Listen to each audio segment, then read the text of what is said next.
guys, good morning. Andiyan naman po tayo sa Mr. K. Back to reality tayo guys. Ito na po ang aking trabaho ngayon. Kailangan ko natin magtrabaho. Gusto ko man po umuwi para sa aking tatay ko. Yung isang kapalit ko na lang muna pa uwi. Kasi naman din. Pagdating naman doon ay wala rin kaming gagastusin. May hirapan sa kami.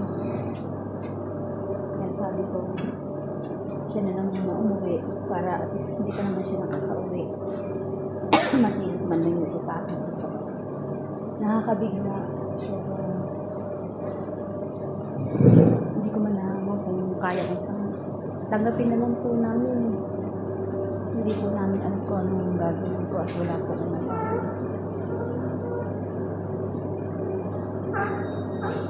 Kailangan lang po maglakasan ng loob dito sa trabaho namin. Kasi may nanay pa ako kailangan namin asikasuhin at bilihan ng gamot. Kasi kung hindi naman po kami kikilos, wala naman po mabibigay sa akin.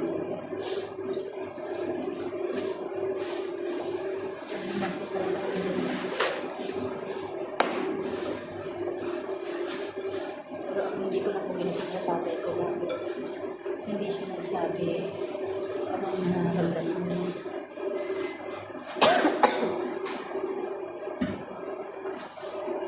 May sakit ako, sige, kasi yung mawawala itong sakit na ito.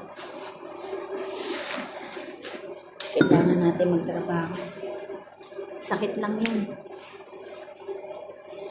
Iyan hadlang para sa akin ang araw-araw pabuhayin namin.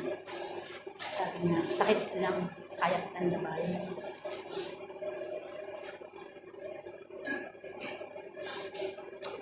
At may trabaho ko, mabubuhay naman. Yun nga lang, hindi na masaya kasi wala na yung tatay ko. Thank you guys.